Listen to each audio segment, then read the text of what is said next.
Hello everyone, स्वागत है आप सभी लोगों का शिक्षा फॉर नौकरी में। इस वीडियो लेक्चर में हम लोग डिस्कस करने वाले हैं उत्तराखंड टेट के लिए हिंदी के क्वेश्चंस को डिस्कस करेंगे जो पेपर 1 एंड पेपर 2 दोनों के लिए इंपॉर्टेंट रहेंगे। यानी कि जो हिंदी में आप लैंग्वेज वाला पार्ट चूज़ करते हो, लैंग्वेज वन में अगर आपने हिंदी चूज़ करी है या फिर लैंग्वेज 2 में आपने हिंदी चूज़ करी है, दोनों के लिए वीडियो काफ़ी इंपॉर्टेंट है। पेपर 1 और पेपर 2 दोनों के लिए ये MCQs क्वेश्चन रहेंगे। हिंदी लैंग्वेज काफ़ी इंपॉर्टेंट पार्ट है भाई उत्तराखंड टेट के लिए।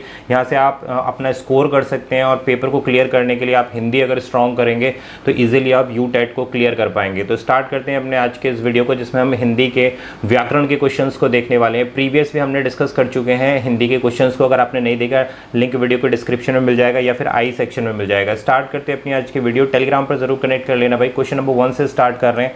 निम्न में से शुद्ध वाक्य कौन सा है? आपको बताना है कि जो प्योरेस्ट फॉर्म है शुद्ध वाक्य कौन सा है। यह बालक कहाँ जा रहा है, ये आपको बताना है। महादेवी छायावादी कवित्री हैं। तलवार एक उपयोगी अस्त्र है।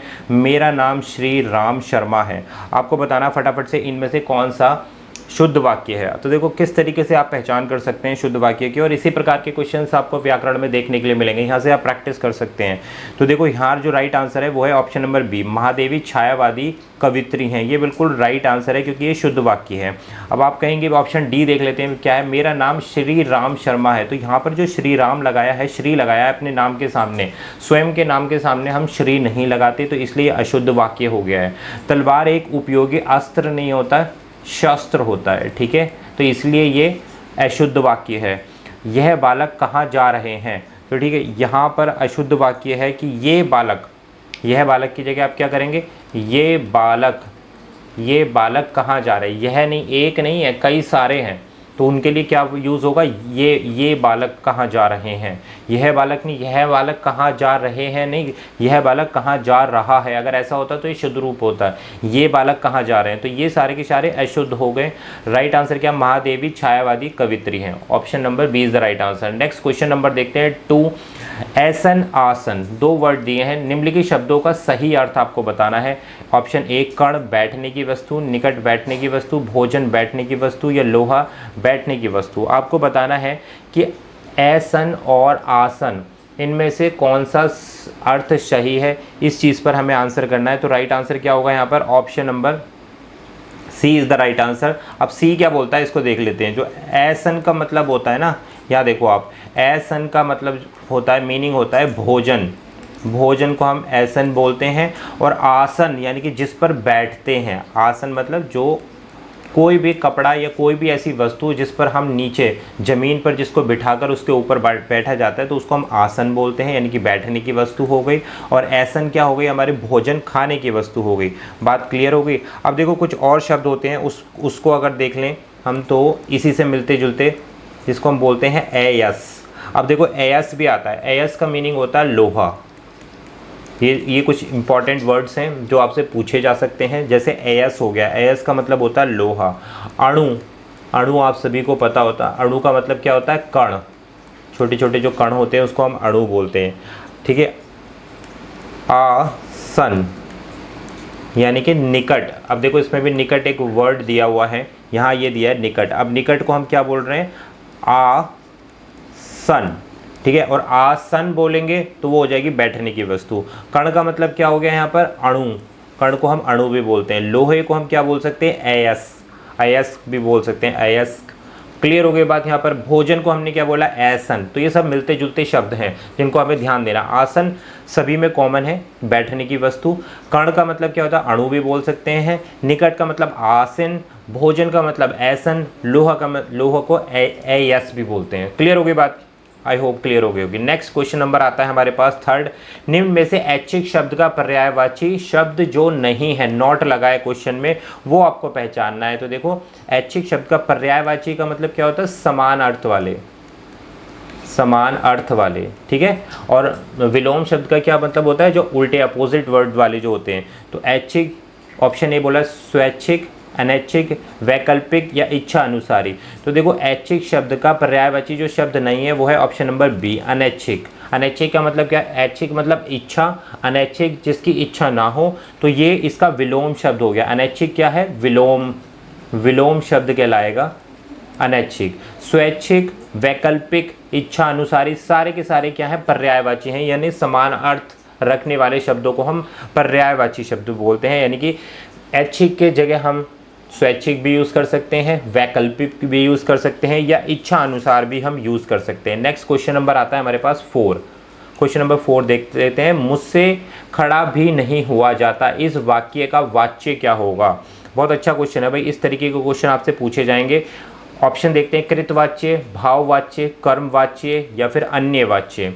मुझसे खड़ा भी नहीं हुआ जाता, इस वाक्य में वाच्य कौन सा है। तो राइट आंसर है हमारे पास ऑप्शन नंबर बी, इसमें हमें भाववाच्य दिया गया है भाई। क्लियर होगी बात, मुझसे खड़ा भी नहीं हुआ जाता, इसमें भाव है, ठीक है, भाव प्रस्तुत किए जा रहे हैं यहाँ पर, इसलिए हमने यहाँ पर भाववाच्य इसको लिखा है, ठीक है। इसमें क्या परिवर्तन हुआ, जिसके द्वारा किसी भी भाव का बोध होता है। भाववाच्य क्या होते हैं, जिसके द्वारा किसी भी भाव यानी कि इमोशंस का बोध होता है जिस वाक्य में, तो वो हमारा क्या कहलाता है, भाववाच्य कहलाया जाता है। क्लियर होगी बात। या फिर आप इसे ऐसे बोल सकते हैं कि देखो, जिससे, ध्यान देना, जिससे वाक्य में क्रिया अथवा, ध्यान दो, क्रिया अथवा भाव की प्रधानता होती है।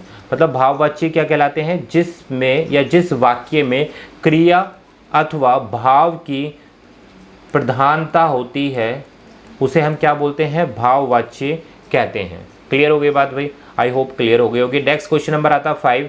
कौन सा शब्द भिन्न अर्थ और प्रकृति का है। आपको बताना है कि कौन सा डिफरेंट मीनिंग वाला है और जिसका नेचर अलग है, यानी कि प्रकृति अलग है। कार्तिकेय, शर्भव, खजाना या फिर स्कंद। मतलब इनमें से जो मिलता हुआ शब्द नहीं है बाकी शब्द के साथ में जो ऑप्शंस दिए गए हैं। तो राइट आंसर है ऑप्शन नंबर सी। तो देखो, खजाना का क्या मतलब होता है, खजाना यानी कि किसी भी चीज़ का, जैसे ज्वेलरी हो सकती है, नोट हो सकते हैं या फिर करेंसी हो सकती है, तो वो हो गया आपका खजाना, किसी भी प्रकार का खजाना हो गया, ठीक है। तो राइट आंसर क्या है, राइट आंसर यहाँ पे खजाना है। अब देखो, स्कंद और शर्भव, ये किसके मीनिंग है, कार्तिकेय के। देखो, कार्तिकेय को इस शर्भव भी कहते हैं, तो ये भी इसका मिलता हुआ शब्द हो गया। इसके साथ साथ स्कंद भी बोलते हैं, ये भी हो गया। लेकिन जो खजाना शब्द है ये कैसा है, ये ऑड है, और यही हमसे पूछा है कि कौन सा शब्द भिन्न अर्थ और प्रकृति का है। तो ऑप्शन नंबर सी, खजाना। जो शब्द समान है, समान अर्थ वाले हैं, उनको हम क्या बोलते हैं भाई। देखो, इस चीज़ से हमें एक चीज़ और मिल रही है, जो समान अर्थ वाले शब्द होते हैं उनको हम समानार्थी शब्द बोलते हैं। क्लियर होगी। और जो मतलब डिफरेंट शब्द होते हैं उन्हें असमानार्थी बोलते हैं, या जिनके शब्द भिन्न होते हैं, जैसे यहाँ पर खजाना हो गया। खजाना मतलब कोई भी, किसी भी चीज़ का हो सकता है। देखो, जैसे अन्न का हो सकता है, धन का हो सकता है, वस्त्र का हो सकता है, किसी भी प्रकार का आपका खजाना हो सकता है। क्लियर हो गई बात। तो यहाँ पर कार्तिकेय का शर्भव और स्कंद सेम मीनिंग है, तो ये समानार्थी शब्द कहलाए कार्तिकेय के।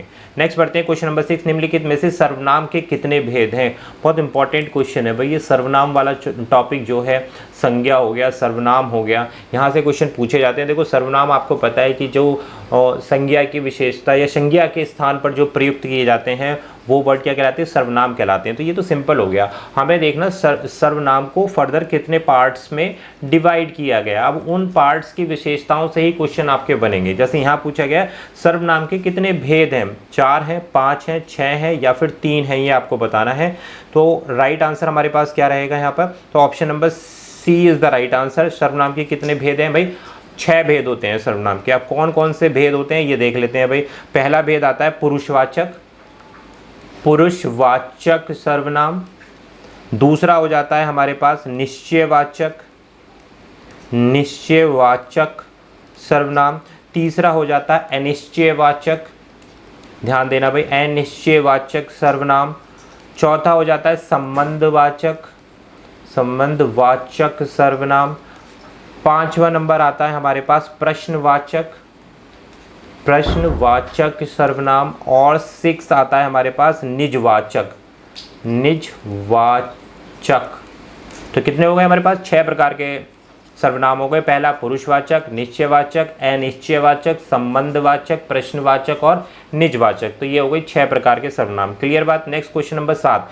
निम्न में से किस वाक्य में निजवाचक सर्वनाम है। अब क्वेश्चन नंबर 7 में क्या बोल दिया है कि कौन सा निजवाचक सर्वनाम है, ये आपको बताना है। क्या तुम बस्ते से, क्या तुमने बस्ते से पुस्तक निकाली? ऑप्शन बी बोलता है सुनो बस्ते से पुस्तक निकालो। ऑप्शन सी बोलता है बस्ते से अपनी पुस्तक निकालो। या ऑप्शन डी बोलता है बस्ते से पुस्तक निकालो। तो निजवाचक सर्वनाम कौन सा है यहाँ पर? Option number C is the right answer. C जो है निजवाचक सर्वनाम को डिफाइन कर रहा है, यानी कि बस्ते से अपनी पुस्तक निकालो में वाक्य में वक्ता अपनी शब्द का प्रयोग कर रहा है। अपनी शब्द का, अपनी मतलब अपने आप से रिलेट कर रहा है। देखो यहाँ पर बस्ते से अपनी स्वयं, स्वयं से रिलेट कर रहा है, तो यहाँ पर कौन सा सर्वनाम आ जाएगा? निज, निजवाचक सर्वनाम यहाँ पर आ जाएगा। क्लियर हो गई बात? यहाँ पर क्या किया है भाई, यहाँ पर निजवाचक सर्वनाम क्या होता है? देखो अन्य वाक्यों में स्वयं के लिए बात नहीं कर रहा है व्यक्ति, निजवाचक सर्वनाम में क्या करता है? स्वयं के लिए बात करता है। तो बस्ते से अपनी पुस्तक निकालो, अपनी यहाँ पर स्वयं हो गया, निजवाचक हो गया। क्या तुमने बस्ते से पुस्तक निकाली? तो यहाँ स्वयं से रिलेटेड बात नहीं हुई, अपने आप से। सुनो बस्तों से पुस्तक निकालो, नहीं भाई, बस्ते से पुस्तक निकालो नहीं, यहाँ पर भी स्वयं की बात नहीं हुई है। जहाँ पर भी स्वयं की बात होगी वहाँ पर निजवाचक सर्वनाम का प्रयोग किया जाएगा। नेक्स्ट पढ़ेंगे क्वेश्चन नंबर 8। उद्देश्य और विधेय किसके अंग होते हैं? ये आपको बताना है, वाक्य की रचना के, शब्द के, अर्थ के। इंपॉर्टेंट क्वेश्चन है। उद्देश्य और विधेय किस चीज के अंग होते हैं ये हमें बताना है। राइट आंसर क्या होगा? वाक्य, रचना, शब्द या फिर अर्थ। तो उद्देश्य और विधेय जो है वाक्य के अंग होते हैं। ठीक है, उद्देश्य क्या होता है? जो मेन सेंटेंस में यूज किया जाता है वो उद्देश्य होता है। क्लियर कर देते हैं आपको। देखो यहाँ पर वाक्य के दो अनिवार्य तत्व होते हैं। अनिवार्य यानी कि जरूरी, दो अनिवार्य तत्व होते हैं, जिसमें से एक क्या है? उद्देश्य, यहाँ आ गया। दूसरा क्या है? विधेय होता है। तो जिसके बारे में कुछ बताया जाता है, मतलब कोई वाक्य है और उस वाक्य में किसी एक स्पेसिफिक चीज़ के बारे में यानी कि किसी के बारे में बताया जा रहा है, तो वो क्या हो गया? उद्देश्य हो गया। क्लियर हो गई बात? यानी कि कोई ना कोई एक ऑब्जेक्टिव होगा। फॉर एग्जाम्पल के लिए हम समझ लेते हैं, जैसे कि अनुराग प्रयाग में रहता है, प्रयाग में रहता है। तो आपको इसमें से बताना है कि कौन सा उद्देश्य है, कौन सा विधेय है। क्लियर हो गई बात? तो यहाँ पर क्या है? अनुराग क्या है? यहाँ पर अनुराग क्या है? अनुराग है यहाँ पर विधेय, सॉरी विधेय।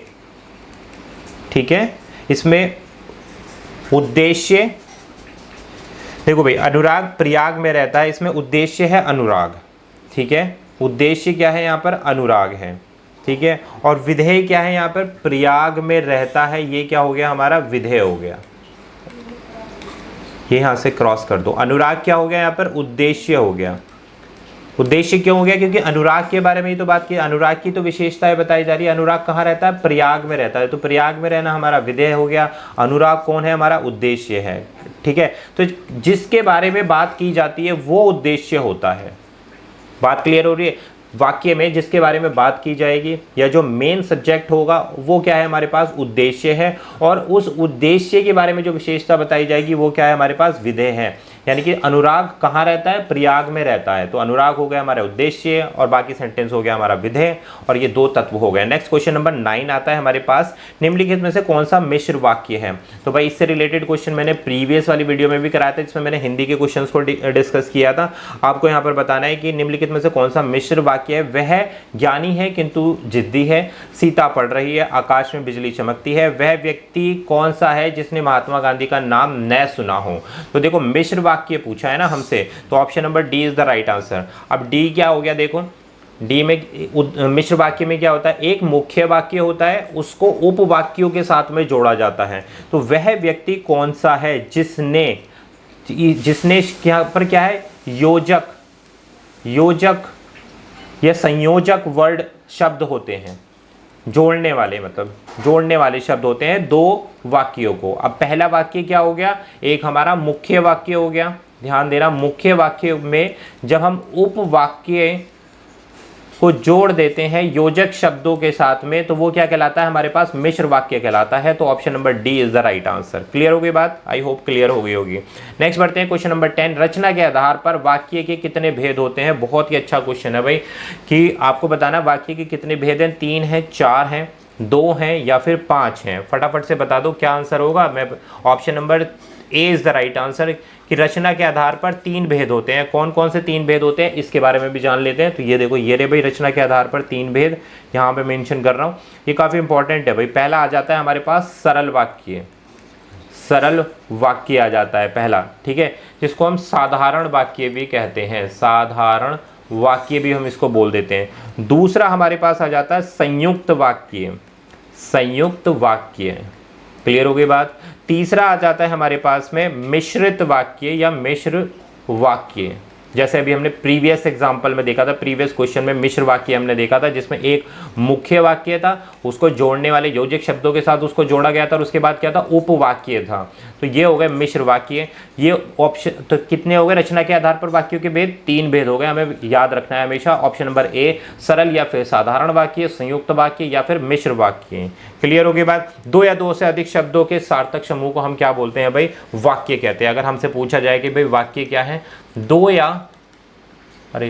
या 2 से अधिक सरल शब्दों के सार्थक समूह को क्या बोला जाता है? वाक्य बोला जाता है। तो भाई ये तो इंपॉर्टेंट 10 क्वेश्चंस प्रैक्टिस क्वेश्चन है भाई हिंदी के। आगे आने वाली वीडियो में हम इनकी संख्या बढ़ाने वाले हैं क्वेश्चन की, इसको हम 20 कर देंगे। क्वेश्चन कैसे लगे और एक्सप्लेनेशन कैसे लगी ये कमेंट जरूर बनता है। चैनल पर नए हो तो सब्सक्राइब कर देना। मिलेंगे आपसे एक और नई वीडियो के साथ में। लाइव सेशन को हम कल दोबारा से स्टडी करेंगे। लाइव सेशन 8 PM पर होगा। आज भाई रक्षाबंधन है तो ये लाइव सेशन आज नहीं रखेंगे हम। तो जो भी सारी अपडेट है वो आपको टेलीग्राम पर मिल जाएगी, तो आप टेलीग्राम को जरूर कनेक्ट कर लेना। साथ साथ आप वेबसाइट देख सकते हैं, ये इसी प्रकार के सारे क्वेश्चंस आपको वेबसाइट पर प्रैक्टिस के लिए देखने के लिए मिलेंगे। Thank you for watching this video. Comment कर देना, चैनल पर नए हो तो सब्सक्राइब कर देना। Thank you.